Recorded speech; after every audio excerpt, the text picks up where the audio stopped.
इमरान खान साहब को अब भी जो ऑफर है, यानी जो उनके सामने ऑफर टेबल पे हमेशा मौजूद रहा, उसमें से इस वक्त भी जो ऑफर है और वो कंफर्म कर रहे हैं बहुत सारे सोर्सेज, यानी जितने भी लोग बात करते हैं, चाहे वो हुकूमती कैंपों में है, चाहे वो अपोजिशन में है, पाकिस्तान तहरीक इंसाफ के अंदरूनी ज़राए हैं, वो बार बार कंफर्म करते रहे कि इमरान खान साहब को डील ऑफर की गई, या उन्हें बार बार कहा गया कि ठीक है, ये बात आप हमारी मान लें और इतना हम आपके लिए कर देते हैं। इसी को एक डील कहते हैं ना। तो इमरान खान साहब मान नहीं रहे थे और वो अभी भी नहीं मान रहे। इस वक्त जो लेटेस्ट उनके पास दोबारा ऑफर है वो यही है कि आप बनीगाला में चले जाएं, आप अपना इलाज करवाएं, आप खामोशी के साथ वक्त गुजारें, मौजूदा जो सेटअप है उसको आप तस्लीम करें और अगले इंतखाबात का आप इंतज़ार करें। जब इंतखाबात आएंगे तो आप अपनी कंपेन कीजिएगा और फिर आप इलेक्शन लड़िएगा।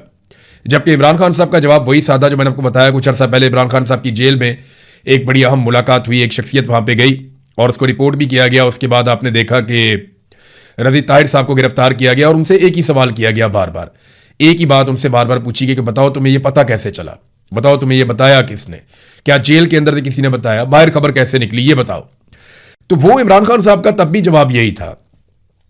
जिन सोर्सेज से चीजें बाहर आई हैं वो मिलिट्री एस्टेब्लिशमेंट के अपने सोर्सेज हैं। अब ये जब खबरें निकलती हैं, हर आदमी का अपना एक हल्का अहबाब है, तो चीज निकल आती है कभी ना कभी, फौरन नहीं निकलती तो टाइम लग जाता है, लेकिन अल्टीमेटली चीजें बाहर आ जाती हैं।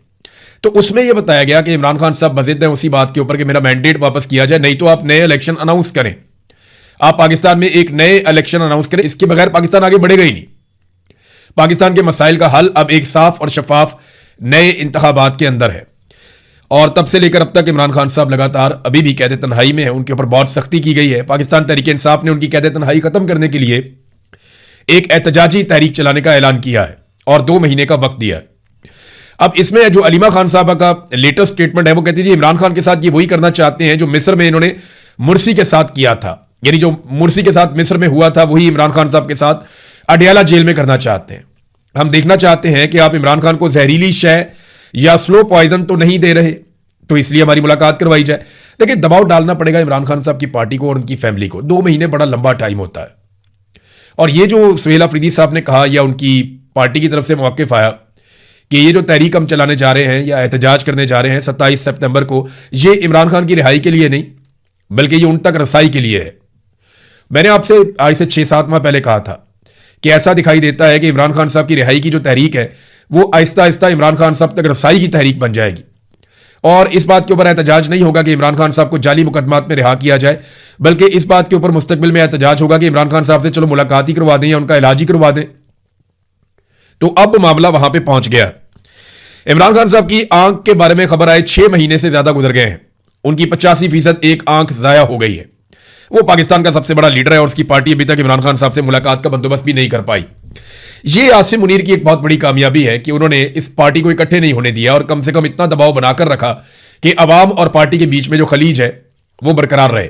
लेकिन इसके हवाले से मैं एक चीज आपको और बताऊं कि पाकिस्तान तहरीक इंसाफ को ही लोग वोट देंगे जब भी कभी दोबारा इलेक्शन होंगे। आसिम मुनीर साहब जो मर्जी कर ले, उसकी वजह यह है कि लोग मिलिट्री एस्टेब्लिशमेंट से ज्यादा नफरत करना शुरू हो गए हैं। लोग ये समझते हैं पाकिस्तान के मसाइल के लिए वो जिम्मेदार है। पाकिस्तान तहरीक इंसाफ ने यह भी बताया, सुहेल अफरीदी ने, कि अलीमा खानम हमारे साथ होंगी इस तहरीक के अंदर और वो इस एहतजाज को आगे बढ़ाएंगी। तो अब पाकिस्तान तहरीक इंसाफ की तैयारियां तो अपनी जगह पे जो अभी तक दिखाई नहीं दी। इसमें सिर्फ यह हुआ कि सुहेल अफरीदी ने कुछ साफियों से मुलाकात की, उनसे बातचीत की है, लेकिन ये तहरीक इंसाफ की तैयारियां इसके अलावा तो दिखाई नहीं दे रही। उन्होंने ग्राउंड पे कोई काम शुरू किया हो वो तो दिखाई नहीं दे रहा।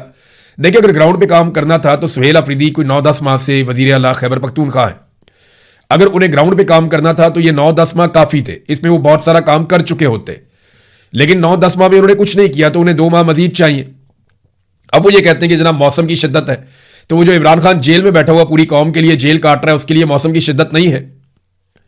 यानी ये जो कुछ भी जो सिक्योरिटी फोर्सेस के लोग खड़े होंगे सड़कों पे आकर, उनके लिए मौसम की शिद्दत नहीं होगी। मौसम की शिद्दत यानी इस मौसम के अंदर लोड शेडिंग बदतरीन हो रही है, बैड गवर्नेंस की वजह से लोगों की बैंड बजी हुई है, तो वो मौसम की शिद्दत नहीं है। तो मौसम का भी एक बहाना ही है। अभी तक तैयारी तो कोई दिखाई दे नहीं रही। जब ग्राउंड पे तैयारी नजर आएगी तो हम आपके साथ शेयर करेंगे, जनाब ये तैयारी हो रही है। बहरहाल आप फर्ज करें एक बात कि अगर 20 सितंबर के बाद और 27 सितंबर से पहले किसी दिन इमरान खान साहब की उनके बच्चों से बात करवा दी जाती है, फैमिली में से किसी एक आधे मेंबर से मुलाकात करवा दी जाती है और एक आधे डॉक्टर को इमरान खान साहब के बुलवाकर सरकारी अमले की मौजूदगी में चेकअप करवा दिया जाता है, तो क्या एहतजाज की ये कॉल वापस हो जाएगी? देखिए, मुतालबा तो यही है ना कि इमरान खान साहब तक रसाई दी जाए, इतना ही मुतालबा है। तो अगर वो रसाई दे देते हैं, एक आधी बहन की मुलाकात करवा देते हैं, एक आधा डॉक्टर चला जाता है, उसकी मौजूदगी में चेकअप हो जाता है, तो क्या मुतालबात मान लिए गए? फिर आप 27 सितंबर का एहतजाज मुलतवी कर देंगे। देखिए, बड़ा छोटा मकसद इन्होंने रखा है कि जी इमरान खान साहब से एक मुलाकात करनी है, इसलिए हम एक लॉन्ग मार्च करने जा रहे हैं। एक कौमी इशूज के ऊपर लॉन्ग मार्च होता है भाई, वो कौम का सबसे बड़ा लीडर है, उसको बाहर निकालना तो कौमी इशू हो सकता है, उससे मुलाकात करना, यानी आप क्या मांग क्या रहे हैं? आप क्या हम सिर्फ मुलाकात करना चाहते हैं इमरान खान साहब से? तो मुलाकात अगर आप करना चाहते हैं तो उसके 100 और तरीके हैं, इतना बड़ा लॉन्ग मार्च करने की आपको क्या जरूरत है? वो तरीके इन्होंने कभी अडॉप्ट ही नहीं किए। ये खैबर पख्तूनख्वा में इनके पास हुकूमत है, इन्हें पता भी है कि किस तरीके से बाजू मरोड़ा जा सकता है, लेकिन अभी तक इन्होंने बाजू मरोड़ा ही नहीं है, इन्होंने कोशिश ही नहीं की। बहरहाल 27 सितंबर अभी बहुत दूर है, हुकूमत तैयारियां भी करेगी, हुकूमत सेकंड और थर्ड ऑप्शन भी सोचेगी।